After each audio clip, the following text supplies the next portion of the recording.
to introduce you to your presenters for today. And they'll give you a quick synopsis of what we are going to be discussing today. So we have Gary Tovey, who is Head of Employer and Stakeholder Relationships. And Gary has been responsible for supporting Pearson's UK business for several years now, and has got a host of experience, which he's looking forward to sharing with you. And he is joined by Siân Owen, who's Head of Stakeholder Engagement Funding. And Siân is our funding guru, so you're going to learn a huge amount from her.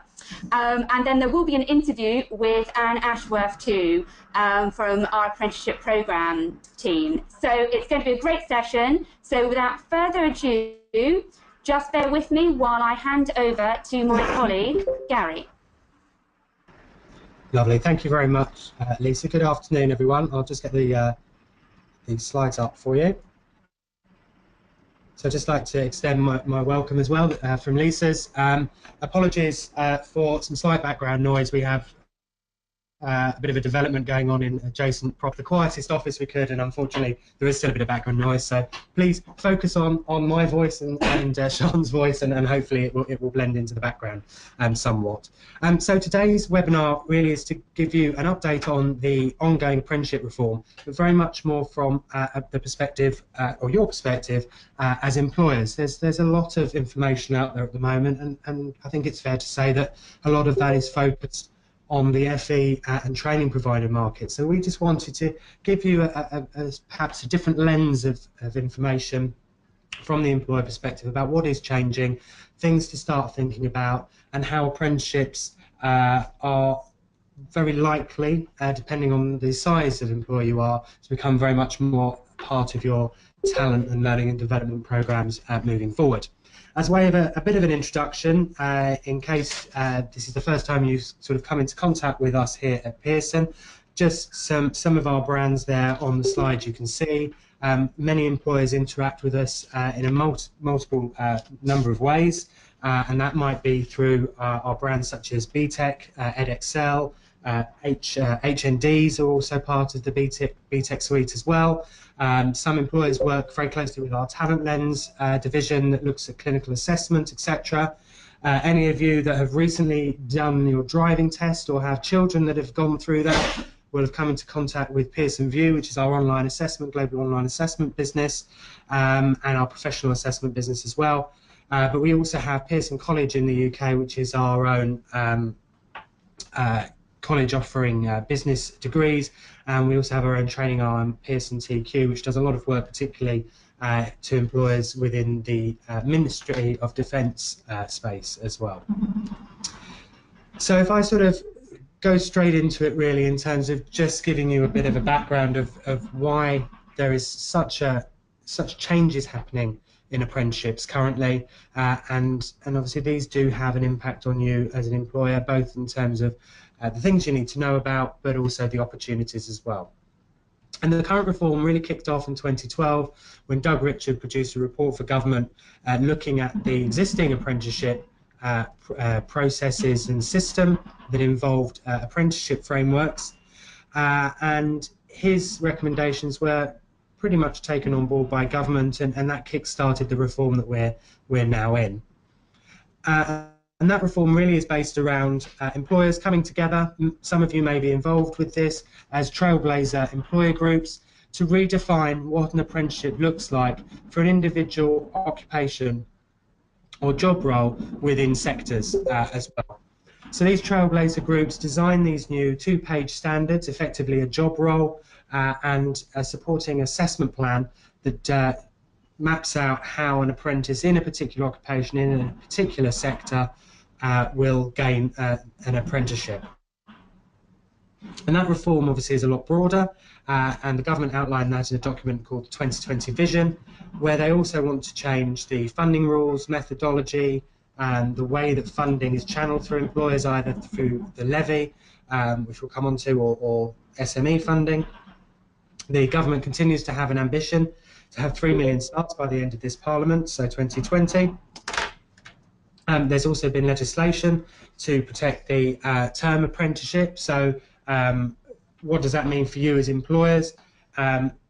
there has been instances, only few, but I think the government's paranoid enough to legislate it, that if an employer is offering an apprenticeship, it has to be a bona fide apprenticeship based on the standards developed by Trailblazers, rather than sometimes packaging it and then calling it an apprenticeship.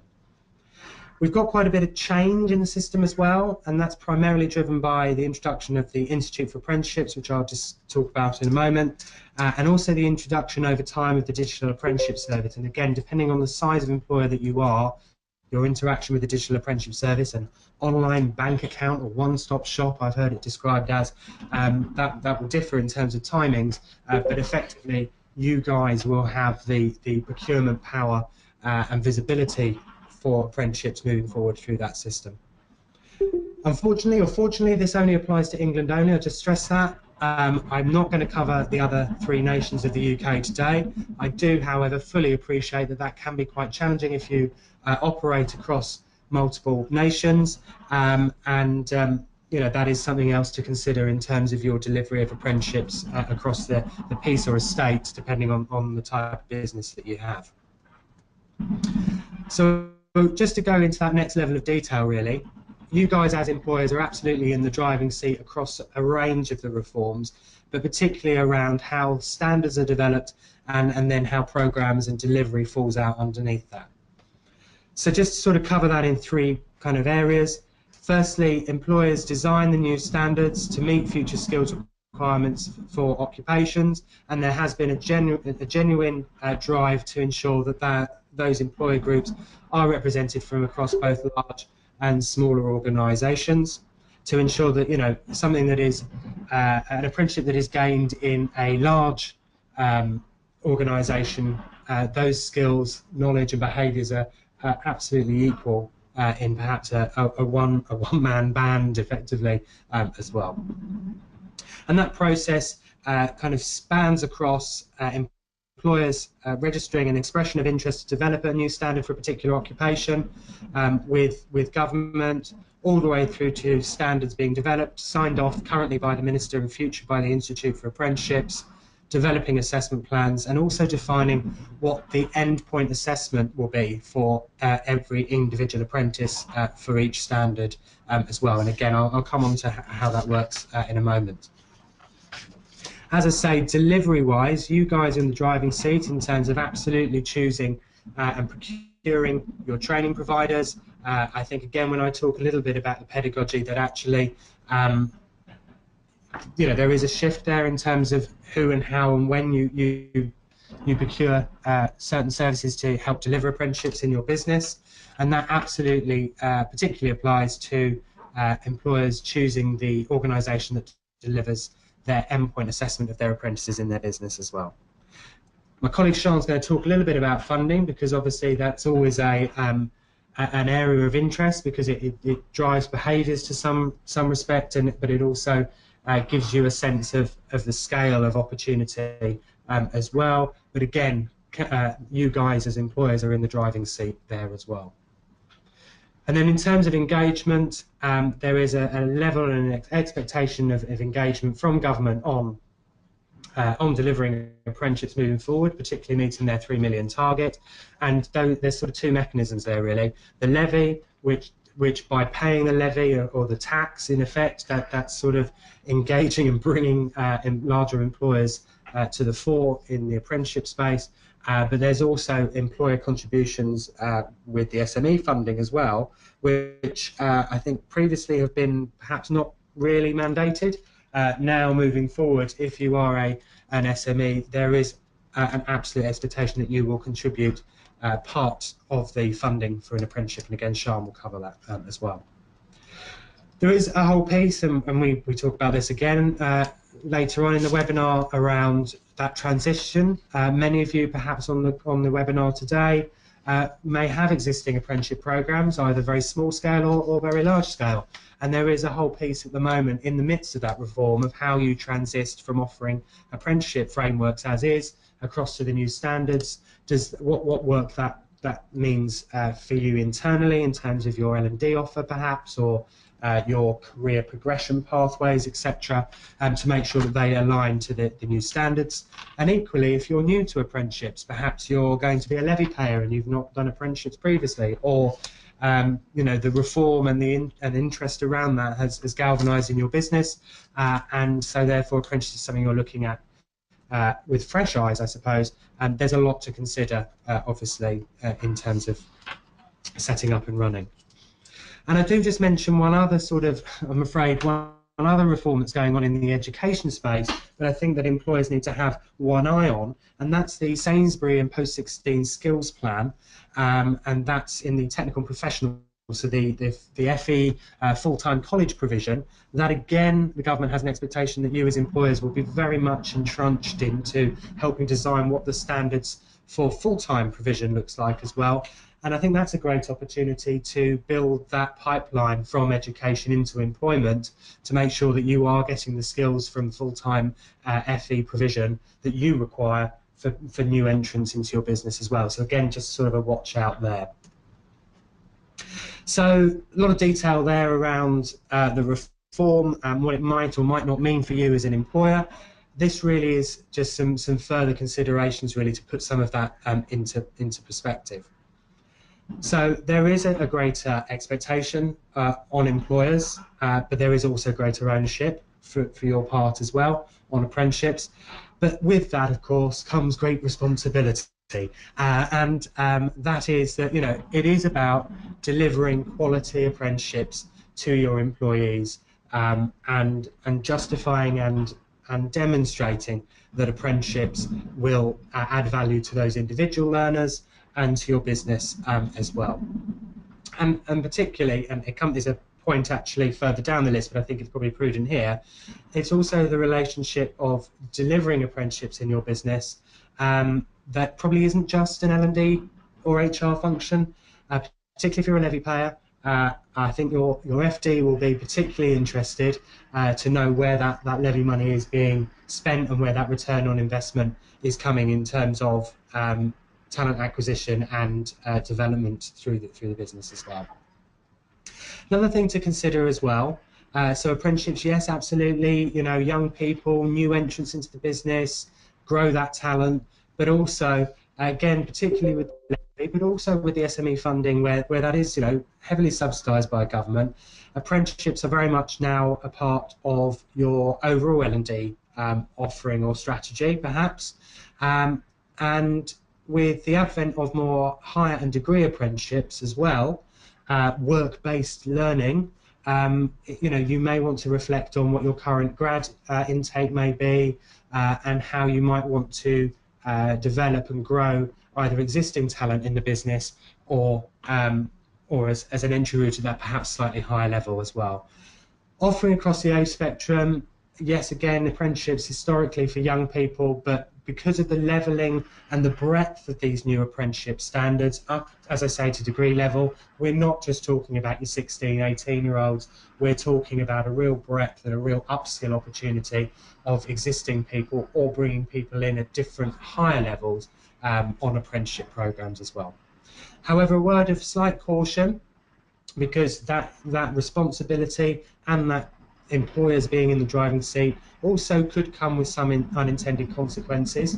So there is opportunities, for example, for employers to go onto a particular register with the Skills Funding Agency to become what they call an employer provider, i.e. deliver your apprenticeships almost or entirely in-house. With that comes things like having to go through Ofsted inspection, etc. So, you know, just when you're looking at this, if this is something that you're new to, just consider that there are a number of different models that are there. And again, a slide later, I sort of share with you some of the people you probably want to be having some conversations with.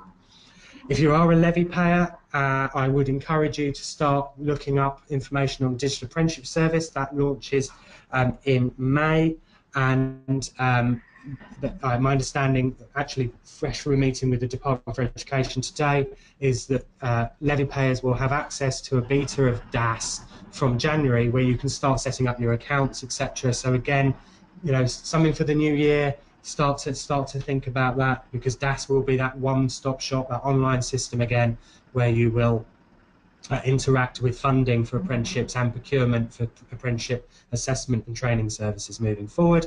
And also the Institute for Apprenticeship launches in April, currently being set up in a shadow kind of form. Will be live on the 1st of April. Employer driven again, a little bit more detail coming on that again, but again, good to start familiarising yourself. They are going to be the guardian of quality in apprenticeships moving forward, and it is you and your peers that will be supporting them in doing that. And my final thing really is around a valid learning experience. So it's not just doing apprenticeships to spend a levy or because it feels great under corporate social responsibility. It's got to be able to deliver real return to your business. It's got to link in or migrate into your current L&D strategy or build upon that, rather than it feeling a little bit of a separate thing over there that you do. I think it's everyone's aim in this reform that it becomes a lot more intrinsic within employers moving forward.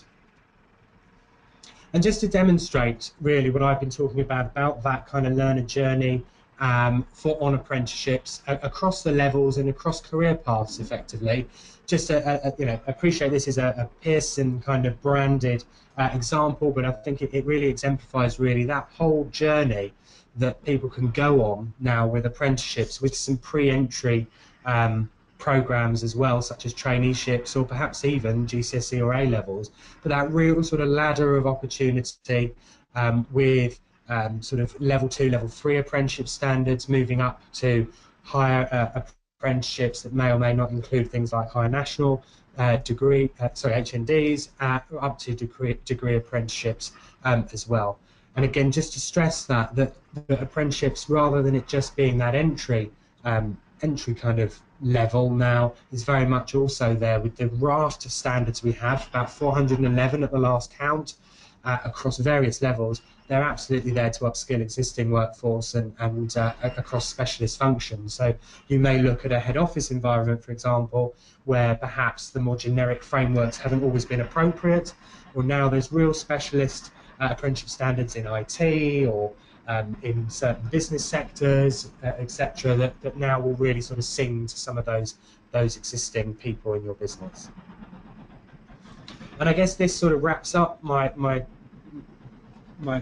bit about that talent cycle, really, of thinking about apprenticeships and thinking about how they kind of encircle everything you do through your recruitment and your talent pipeline and your upskilling processes. So yes, on the left there, absolutely about new staff, but also, and then that might be also through other entry programs, as I mentioned, such as traineeships. It might even be about onboarding new staff, but at a higher level, e.g. management. But there's also that whole piece around L&D of existing staff, identifying where apprenticeships can help people step up through future management and leader programs, upskilling them more generally, or indeed stretching them, depending on the requirements your business has overall as well. And then just a bit about, I guess, the stepping stones to that, and also the importance of recognising and ensuring achievement of your teams and your colleagues in your business as well.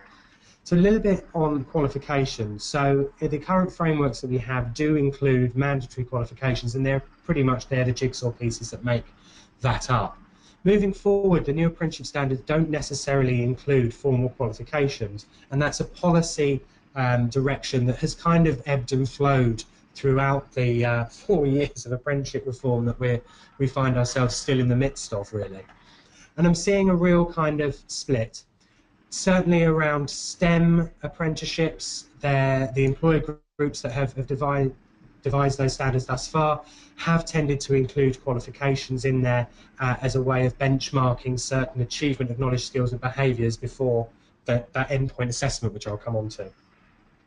Policy didn't allow some apprenticeships then later on in development to include qualifications specifically, but you may want to just consider that qualifications may be a good way of recognising achievement, particularly for staff who go on apprenticeships and then for whatever reason aren't able to complete.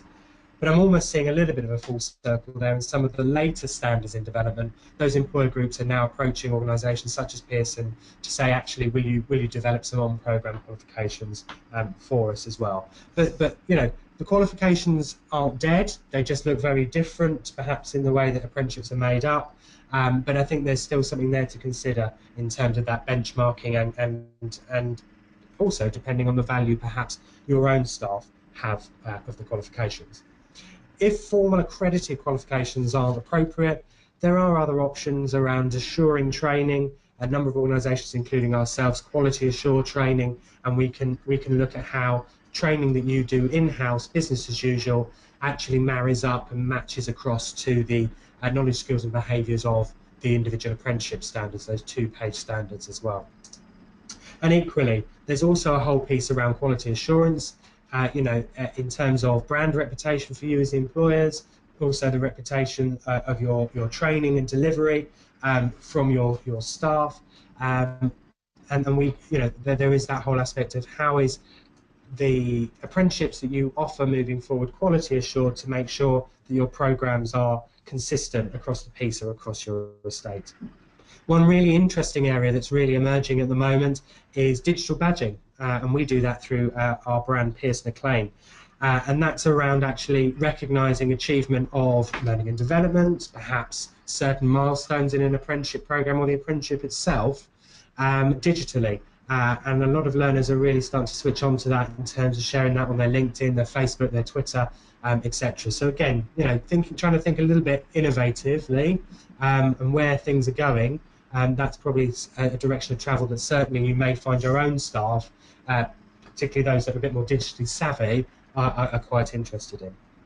And then finally, looking at a centralised end-to-end assessment and evidence portfolio when you're delivering apprenticeships, either in-house as an employer provider or through a training provider, FE college, whatever model you decide to take up, it's worth starting to think about how are you going to have that holistic view across the training and delivery of your apprenticeships across all levels and across all cohorts or types of learner as well. So again, some things there to think about in regard to recognising achievement. And then just sort of final from me before I hand over to Siân is just a couple of sort of clarifying points around what's actually changing. So what's changing in terms of the learning model, I've kind of covered this, but just to sort of summarise what an apprenticeship contains, whether it contains the qualification or not, the way that it's been designed by the employers from your sector in terms of those core knowledge, skills and behaviours, and those overall outcomes that they're looking for. That's been driven by those trailblazer employer groups in terms of that involvement.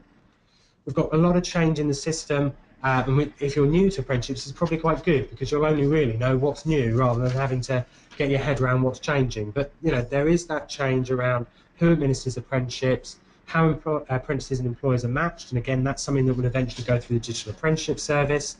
There's changes around who certificates apprenticeships, and again as an employer I wouldn't worry about that too much because your endpoint assessment organisation will be tasked to do that for you.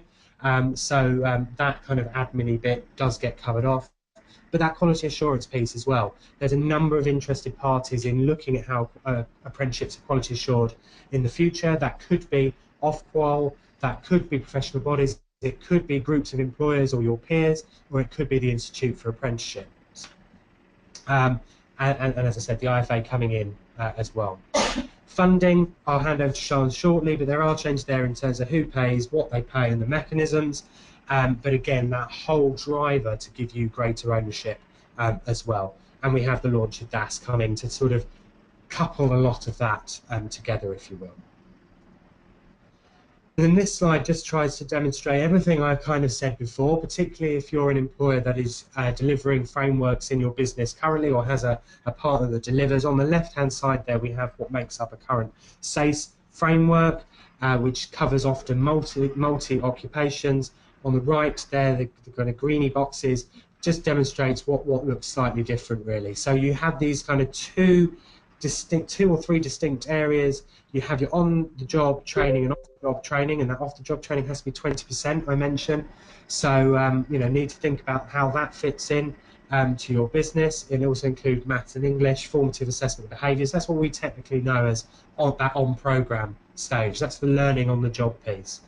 We then have the gateway, which is where you as the employer and any provider or partner you work with will sign off the learner ready for their endpoint assessment before they move through to their actual endpoint assessment. And that endpoint assessment differs not by absolutely every standard, so don't worry, there's not 411 different endpoint assessments, but generally grouped together in sectors you will find commonality, and that will vary between sector and sector as well.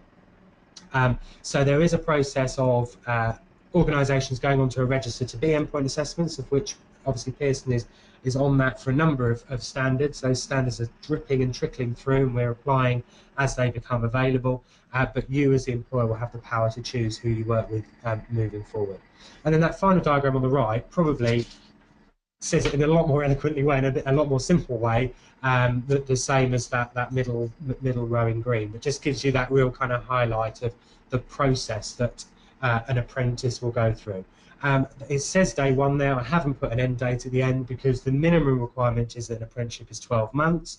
You'll find that those lower level apprenticeships will be around the 12-month mark, but actually when you get to a degree apprenticeship you could be looking at 2, 3, 4 years. So, but that same process is still followed.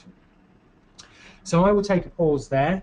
Apologies if I'm rattling through. Hopefully it's all making sense. Please do feel free to continue to use the chat box for questions. I'll hand over to Siân now to just give you a sense from an employer perspective what the funding is looking like. Afternoon everyone. I'm just going to take you through a top level of funding information. We've got another funding webinar next week on December the 6th, which will take you through this in more detail if it's detail you're looking for.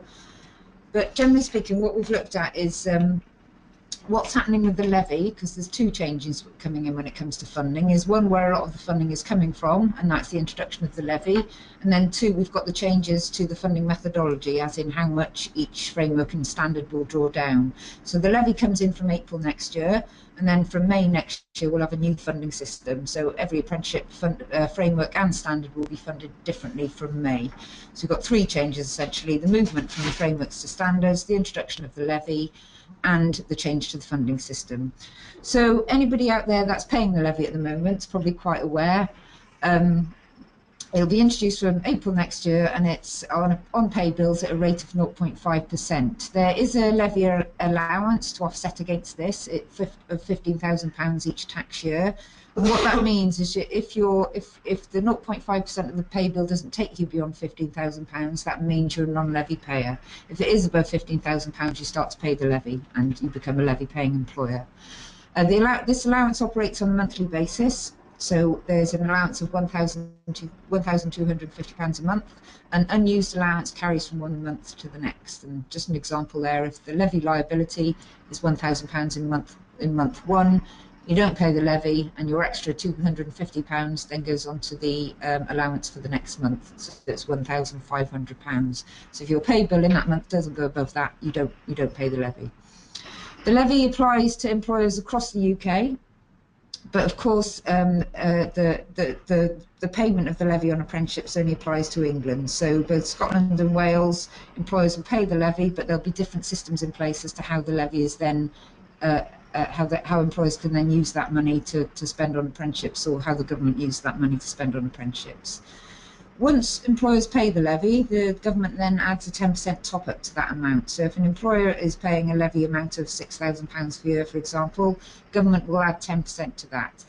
And that 10% doesn't go back to the employer, but what it does is sit in their levy account, and they're allowed to spend it on apprenticeship funding, but they are only allowed to spend it on apprenticeship funding. So essentially, it's the government saying, okay, here's an extra certain amount of money to spend on apprenticeship training. It expires after 24 months. The original proposal was that funds would expire after 18 months, but I think after employer feedback, the feedback was that they needed more time, so it sits in the account for 2 years before it then goes back to Treasury. And we said here government's considering, it's now been confirmed, that employers can transfer 10% of unused funds to other employers in the supply chain from 2018. And what that means, if you're a levy-paying employer and you're not using all the funds on your own employees, you can transfer 10% of them to another employer that might be in your supply chain, which is a good level of flexibility for that funding. We've got fact sheets on this, and like I say, we've got another webinar next week which goes into this in a bit more detail. So to move on to the funding, and this is just a real overview at the moment, we're looking at a couple of the differences between how levy payers and non-levy payers will see the funding flow. For people working with non-levy payers, the providers themselves will act as they do now. There'll be an employer contribution which will be paid by the employer, and then what the providers will work with the SFA, the Skills Funding Agency, to draw down the government funding for that part of the funding. For levy payers, as Gary was speaking about before, there's a new digital apprenticeship service, and that will be up and running for all employers to look at in terms of to use for finding apprenticeship providers, but particularly for levy payers from May, they'll also use it as a digital account. The idea is eventually to have every single employer using digital apprenticeship service as the digital bank account, but that won't be introduced for non-levy paying employers until 2020 the latest and 2018 the earliest. So eventually every employer involved in apprenticeships will be on digital apprenticeship service, but for now it's just the levy payers, and we'll keep an eye on when that all comes in for all employers as things move on. We've just done a section here on how employer contributions will be different for levy payers and non-levy payers in terms of who pays for what.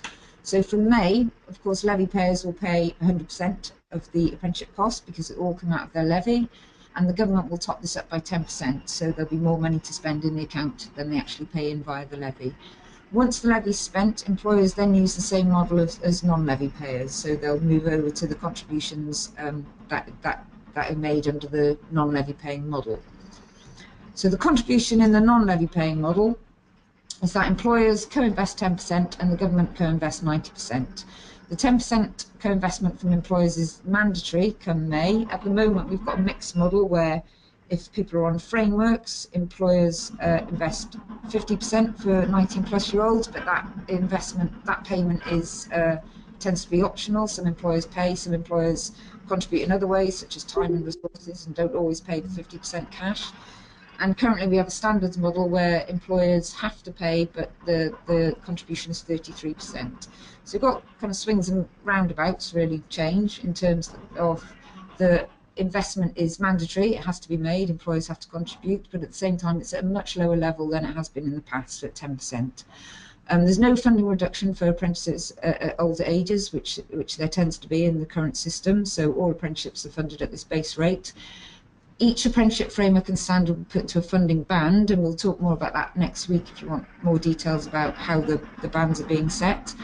And that band will be the maximum amount that levy payers can pay towards it and towards which the government will co-invest. For certain employers, and that's for small employers, and for certain learners, they don't have to co-invest the 10% and the government pays 100%, and that is for learners who are 16 to 18 or 19 to 23 with certain learning needs. So for those smaller employers, for those certain learners, the costs are completely covered by government. There we go. Well done. Flashback to Gary. Thank you. Thank you.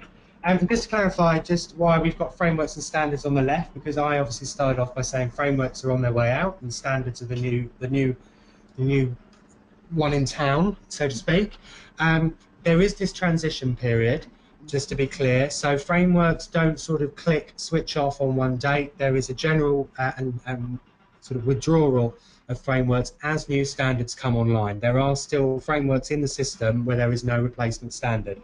Hence why this new funding methodology that Siân's just gone through with you covers both. However, it is probably worth mentioning that standards are funded at a higher rate within those funding bands and frameworks, and I think that's probably to encourage yourselves and others, if you are delivering frameworks and there is a standard, to and it hasn't already been switched off, to make that transition sooner rather than later, because effectively you will get more cash for your standard.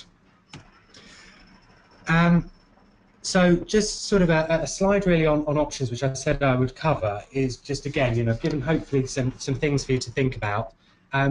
but there's also real opportunity here for new partnerships, really, as the world of apprenticeships changes. So I think it's important to sort of, as an employer, start to think about the education provider that you might want to work with, who can provide you with that advice, guidance and support across the raft of changes that are happening, across that learning outcomes piece, that pedagogy, across that integrating it into your learning and development offer.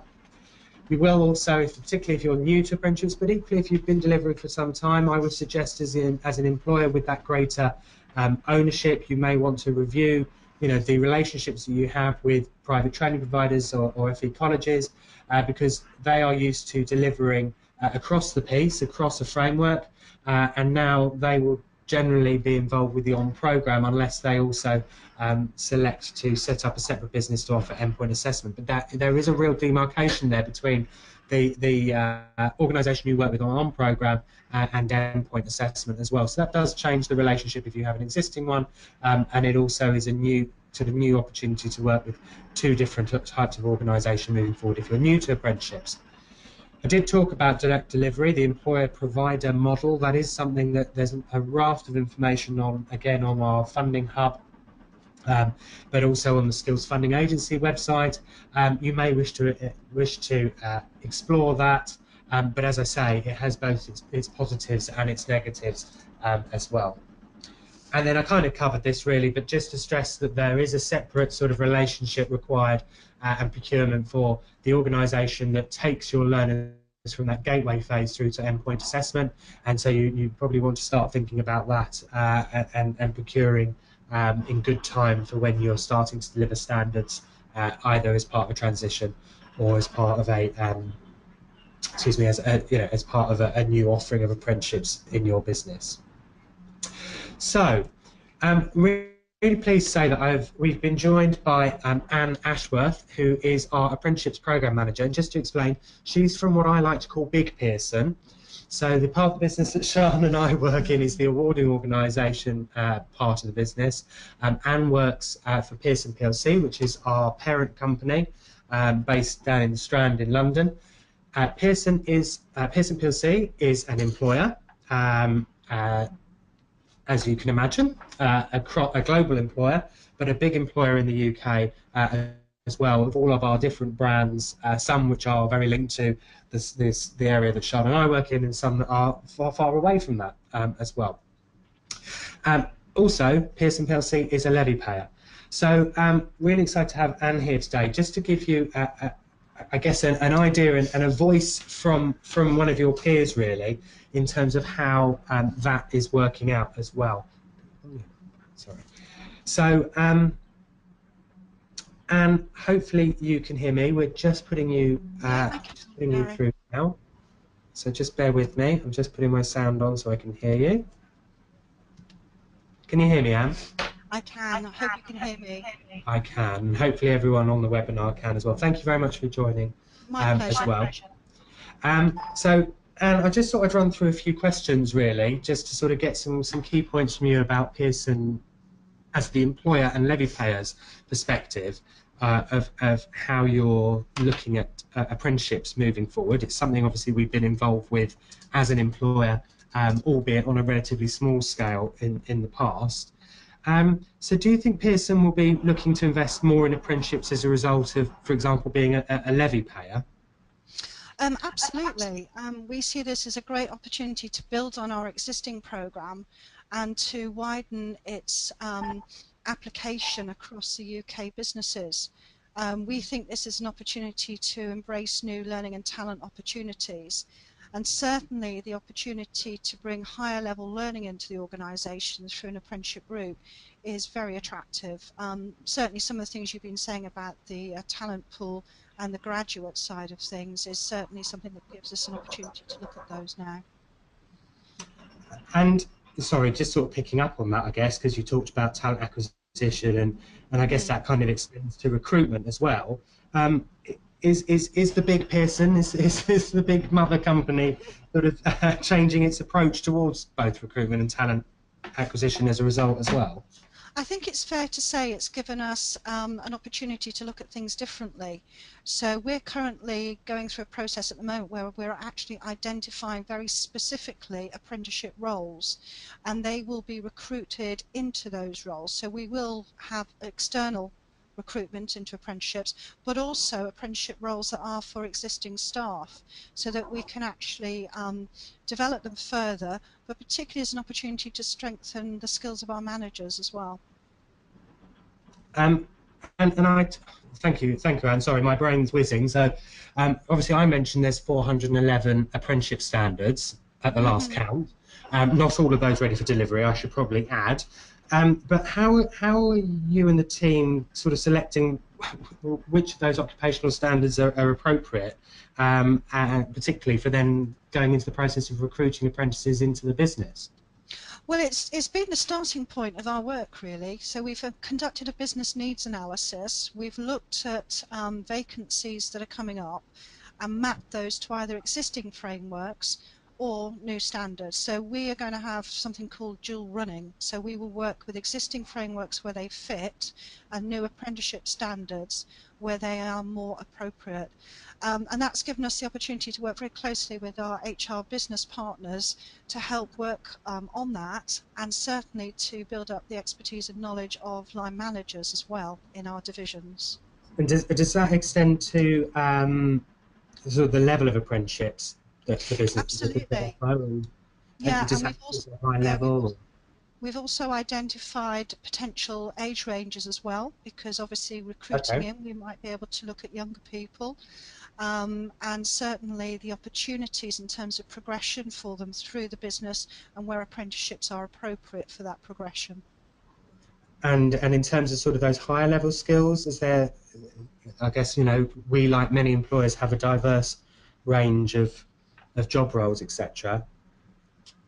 Is that sort of yeah, I mean, we've identified at the moment level 2 all the way up to a degree apprenticeship, which is very exciting because it gives us the opportunity to look at areas that haven't been available as apprenticeship frameworks, such as project management, procurement, that are now going to be launched. Well, they're going through the approval process now and are launching imminently. And I guess one final question, because I'm conscious of time, and again, thank you, Anne, for joining us, but also want to get to people's questions. But this has been really good insight. How are you sort of finding or preparing for sort of the admin requirements of the levy, for example, or working how much you've got to pay in, pay out, using the digital apprenticeship service, etc.? Well, as you said earlier, you've got to have very good relationships with your finance team, and we know them really well. I mean, there's not been a huge amount of information coming out of HMRC and the SFA, but we make it our task to keep up to date with anything that's communicated, and we're also working very closely with our payroll providers so that as we get information, we can then act upon it, because time is quite tight. I think that's definitely a top tip as well. And I do believe, and I shall look at Siân, that there's more information coming out from the Skills Funding Agency around and out of the department on the levy due in December. Yes. So again, all, including yourself, Anne, look out for that. They are apparently sticking to their timetable. Anne, thank you very, very much. That's been really insightful. Thank you. So I just wanted to give another example, and apologies, it is another Pearson example, but it's a lot easier for me to talk about Pearson.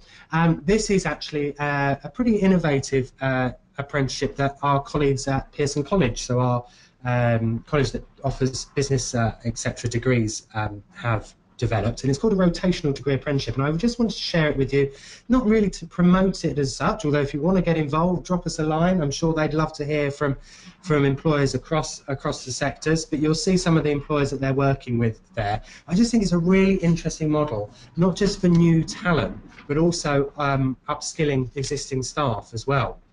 You know, getting a degree apprenticeship while in work, while getting paid, with some great brands as well. So this offers the opportunity to combine both an apprenticeship across three of those brands with an actual degree at the Pearson Business School as well. So basically the learners or the apprentices or the members of staff even, you know, they spend time in each of these businesses and learn as well. And there's a huge amount of information on Pearson College's website if you want more. But I just wanted to flash this up as just again another piece of innovation in this space that you might want to consider in terms of those higher level apprenticeships as well. And excuse me 1 second, I do just need to mute myself again. And then just sort of starting to wrap up, ready for questions really. So raft of information. I have a habit of talking far too quickly, so apologies. Please feel free to play this webinar back, and the slides, as Lisa said, will be sent out to you. But here's just a few areas that we feel we can help if a further more in-depth conversation is helpful around the reform, around the governance and the changes that are happening, around the things you need to think about in your business. And I did also mention that post-16 skills plan in terms of how that progression route from full-time education will absolutely intrinsically link to apprenticeships moving forward as well. And the Institute for Apprenticeships in about 12-18 months' time will become the Institute for Apprenticeships and Technical and Professional Education. So they will own that whole space from full-time education into work-based apprenticeship provision as well. We do have in January an employer's guide coming out that covers a lot of this in a huge amount more detail, gives you further case studies, loads more information and things to think about as well. As I say, that's about to be printed, will be available from January. So there's details there and on the slides when they come out of how you can sign up for that to get a copy of that once it's ready, either digitally or printed as well. That's all from myself and Siân really, other than to perhaps go through some questions, and I'll hand over back to Lisa. Thank you very much for listening to this presentation today, and thank you so much to Gary, Siân and Anne for sharing their knowledge with you. We do have some great questions, so we've got 10 minutes, so we're going to run through the key questions now, and any that we can't get to, if we can, we will follow up after the session. So I'm just going to have Gary and Siân to join now. So Gary, can you? Yeah. Okay.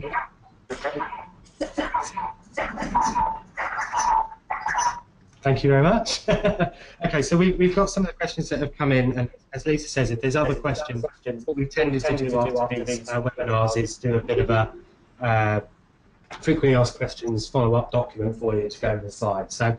Siân, this one, so does the levy money go towards training, or does it support paying apprenticeship wages as well? It doesn't support apprenticeship wages. It's the SFA are very, very strict on what the funding can be spent on, and it's outlined in the document, and it is very much has to be spent on the training and assessment of the apprenticeships, not on wages, I'm afraid. Thanks, Siân. This one. Okay, can existing employees take up apprenticeships? The answer is yes, of course they can. Yep. Can you offer an apprentice a permanent job even if they're only halfway through their apprentice? Apprenticeships have to be employed at the start, so they'd already have a job in order to be on apprenticeship. It's part of the condition of an apprenticeship that they're employed. Yeah. Another question. I think this is one for you, Gary. What advice do you have for an SME from the sector when no current apprenticeship trailblazer exists? Okay, so a couple of options there. It's quite difficult, and I appreciate this is even more difficult for you guys as employees. It's quite difficult sometimes to get visibility of the pipeline of standards. Do have a look at the apprenticeship standards web pages on .gov.uk to see the sort of full list of what's live at the moment. As I said earlier, there's 411 standards roughly. You won't get 411 listed on that website, unfortunately, because many are in development and that visibility is quite challenging. If, however, you have done a bit of digging, or you just know there isn't a replacement for a framework, or there isn't a suitable standard for your sector, the best advice probably, rather than saying galvanise your peers, is to contact the team at the DFE. Their email address is on the .gov.uk website, and just sort of register that interest, because particularly the department and the IFA moving forward is really interested to hear from small and medium enterprises and businesses to see how they can support that, because sometimes it's quite challenging. I appreciate that you know, if a large employer hasn't necessarily raised their hand to get your voice heard as well. This next question, as the label apprentice has often been linked to young school leavers, do you have any advice on how we can sell the term apprenticeships to existing employees who may believe it's beneath them? I think that's an absolutely fair challenge. I know that certainly the Skills Funding Agency, the National Apprenticeship Service, ourselves here at Pearson, we're doing all we can to sort of raise that brand perception of apprenticeships. And I think with the reform and with it linking to other reforms in the education space, the improvements in careers advice and guidance in schools, the Careers and Enterprise Company, have a look at all the great work they're doing as well. It's around raising that aspiration of not just young people, but older workers, or you know, the working population in effect, parents, etc. I think it's when you've got the hook of things like doing a higher apprenticeship or a degree apprenticeship and outlining how that will help them on their own career path and the learning that they will get from that and the achievement. I think that's really going to be the immediate sort of impact that you can have as well. Yeah, and I think it's about showing people. I mean, it's like any training course in work, isn't it? If you can understand more about what's in it, employees could value it more, and also maybe looking at levels and showing them what the level is equivalent to. I mean, we work in education, so we understand level equivalencies, level 3 A level, level 4 degree level, but trying to explain that to somebody might help them understand that actually this is quite a high level. We're not talking about apprentices, because they do have there is an old view of apprentices being at level 2 or GCSE level. But I think the skills minister is very clear. You know, you either go to university or you do an apprenticeship, and that apprenticeship is part of a lifelong learning journey. That as you upskill, and in the world where none of us are in a job or in the same company for life, actually that's where we do that. Is someone exempt from maths and English? Do they still need to do 20% off the job training? The answer is yes. Because that 20% off the job training really does relate to accumulating the knowledge, skills and behaviours across the apprenticeship standard, not just the maths and English element. Siân, is it true that you do not pay employer national insurance for apprentices? It's true for apprentices that are under 25 years old, and for those who are earning below £827 a week, so £43,000 a year. So it's true for certain apprentices on certain salaries. And another one for you, Siân. Non-levy payers, 10% of what in terms of the employer contribution? As an employer with 60 staff, how much should we budget for this? Okay, we didn't go into this detail, sorry, but this will be available when we do the funding webinar on the 6th of December. It's 10% of the funding band for the standard or the framework. So there are 15 funding bands, and they run from about £1,500 to £27,000. So it's a huge range. And every single framework and standard that you look at will be allocated to one of those bands. And that band, say the band is £6,000, that would be the maximum amount levy payer can spend on that apprentice, and also the amount towards which the employer will have to contribute. So you'd have to say it was that particular one, you'd have to contribute £600. So it's 10% of whatever funding band your apprenticeship has been allocated to. And then as an employer with 60 staff, what you'd be looking at as a non-levy payer is 10% of whatever it is of however much it costs to deliver that framework or standard to that many employees. The other thing to keep into consideration here is that from May, all apprentices will be negotiated. So if you've got a lot of apprenticeships that you want to train through a training provider, you can work with the training provider. You can negotiate that rate. It may be that it can't be brought down, and actually what you want to pay for it does cost the framework band maximum or the standard band maximum. But negotiation is part of the frameworks and standards, so you can have that conversation with your provider. I think there's one I can answer and one for you. Okay. And then I think we'll draw it to close and hand over to Lisa to sum up. But is it difficult to embed an existing degree into an apprenticeship? This is a really interesting question that I could probably talk very little about, but for a long time. I think to keep it short and sharp, really, degree apprenticeships are something different, obviously, than normal degrees offered by universities or higher education institutions. So there is perhaps a challenge here that those HEIs need to embark on a change of delivery, etc., to deliver work-based degree programs as well, rather than day release or whatever as well. So if you have existing degree programs offered in partnership with an HEI in your business, I would say you probably need to explore what that will look like in terms of either conversion or switching or offering both for different reasons or returns of investment with your HEI. And Siân, final question. Yep. So this is around, I guess, prior attainment. So if somebody already has a qualification, for example, a level 5 teaching and learning, yes, can they then do, can they do another apprenticeship? Because in the old world, there's obviously, if you've got X, you can't do Y and stuff like that. They've really, and again, this is something we cover in the funding session next week. We might not have to do it, but we aren't actually plugging that. There's a happy accident.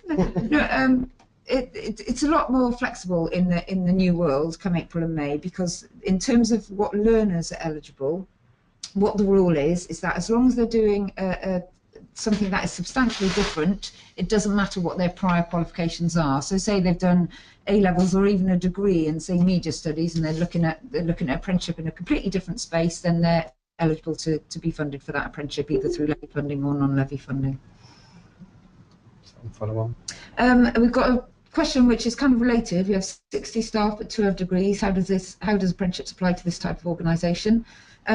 Again, if people have degrees already, they can still do an apprenticeship. If there's something that is useful for them and the learning is useful for your organisation and for their development, they can do an apprenticeship as long as the learning is substantially different to what they've already done. So what the government are trying to recognise through this is that, one, the levy belongs, well, not, it doesn't belong to the employers, but they want the employers to be in charge of using it, and also for non-levy payers to have a bit more freedom about what staff can go on to apprenticeship. So instead of having this rule that if you've got a level 4 or 5 or whatever it is, the degree, saying you can't go back and do a level 3 apprenticeship or a level 4 apprenticeship, the rule is if the learning is new to them, no matter what level it is, then they can be funded for the apprenticeship through the levy funding on the non-levy funding. So I think it's a real flex from existing models, which is why people might be asking the questions, because they know that actually there are a lot of but it's also that return of investment in terms of whether you're a levy payer and paying 100% or whether you've got to then contribute 10% as a small business, and so I guess there's lots of things to kind of balance. Yeah, it's definitely down to the employer to say whether they want to spend the money, but the government are really flexing it and making it that employer's choice about whether the learner can benefit from it. Okay, well, thank you very much. That's all from Siân and I. Thank you very much for listening, and we'll hand over to Lisa to wrap up. Thank you very much for coming along today. We hope you found that really constructive. As mentioned, we do have another webinar taking place next week, and this will go into the funding in a lot more depth. There's also some helpful links, and I will be sending this presentation around to you after this webinar. So thanks again, and we look forward to seeing you again at another webinar in the future. Thank you. Good night.